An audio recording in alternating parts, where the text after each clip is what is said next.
পাতলা ডাল আর কষা মাংস রান্না করবো আজকে আমি। হ্যালো এভরিওয়ান, আসসালামু আলাইকুম। সবাই কেমন আছেন? আশা করি ভালো আছেন। আলহামদুলিল্লাহ আমিও আছি ভালো। ডালগুলা ধুয়ে পরিষ্কার করে ডালের মধ্যে পেঁয়াজ কুচি, তেজপাতা, পানি দিয়ে, রসুন কুচি দিয়ে এটাকে আমি সিদ্ধ করে নেব। এটা আমার সিদ্ধ করা হয়ে গেলে তারপর আমি এখানে মশলাটা অ্যাড করব। তো আমার ডালটা সিদ্ধ করা হয়ে গেছে। এখানে আমি হলুদের গুঁড়া আর ধনের গুঁড়া দিয়ে ডালটাকে একটু ডাল ঘুটনি দিয়ে ঘুটে নিব ভালো করে।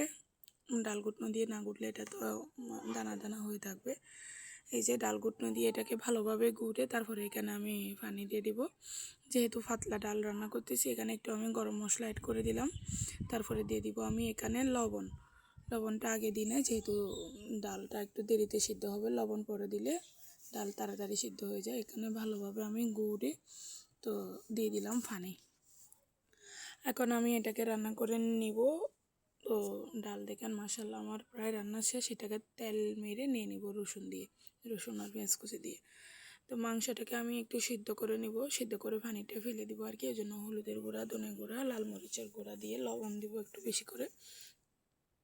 লবণ দিয়ে এটাকে ভালোভাবে আমি সিদ্ধ করে নিব। লবণটা একটু বাড়িয়ে দিতে হবে, না হলে মাংসের ভিতরে লবণটা ঢুকবে না। সিদ্ধ করা আমার এটা হয়ে গেছে। আমি এগুলো পানিগুলো ফেলে দিয়ে সোজা রান্নাতে চলে যাব। আজকে গলাটা কেন জানি না মানে হয়ে রয়েছে, ঠান্ডা লেগে গেছে। তো এখানে আস্ত গরম মশলা দিয়ে পেঁয়াজ কুচিগুলো দিয়ে এটাগুলো আমি ভালোভাবে এগুলোকে ভাজা ভাজা করে নেব। তারপরে দিয়ে দিব এখানে রসুন গ্রেট করে রাখছি, আদা আর রসুন এগুলো একটু পরে দিব। আগে পেঁয়াজটাকে একটু তেলের মধ্যে নাড়াচাড়া করে দিয়ে দিলাম রসুন আর আদা। সব কিছুকে ভালোভাবে এটাকে আমি একটু সিদ্ধ করার জন্য, নরম করার জন্য পানি দিয়ে দিলাম। দিয়ে দিব এখানে লবণটা দিয়ে দিলে পেঁয়াজগুলো তাড়াতাড়ি গলে যাবে। এ পর্যায়ে দিয়ে দিলাম হলুদের গুঁড়া, ধনে গুঁড়া, লাল মরিচের গুঁড়া, মাংসের মশলা সব কিছু দিয়ে এটাকে আমি ভালোভাবে কষিয়ে নেব।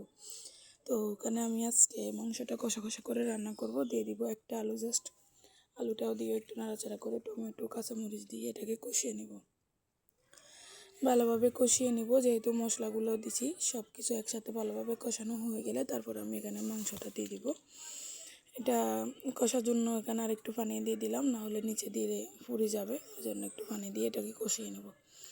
ঢাকনা দিয়ে এটাকে আমি কষিয়ে নেব। তারপরে কষানো শেষ, এখন দিয়ে দিলাম মাংসটা দিয়ে নাড়াচাড়া করে এখানে একটু আমি পানি অ্যাড করব সিদ্ধ হওয়ার জন্য।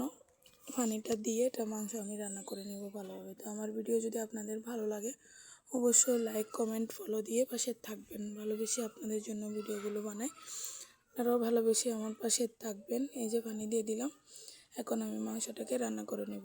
মাশাআল্লাহ দেখেন আমার মাংসটা রান্না করা শেষ। কষানোর পরে কত সুন্দর একটা কষা কষা ভাব চলে আসছে। তো আজকে পর্যন্ত সবাই ভালো থাকবেন। আল্লাহ হাফেজ, আসসালামু আলাইকুম।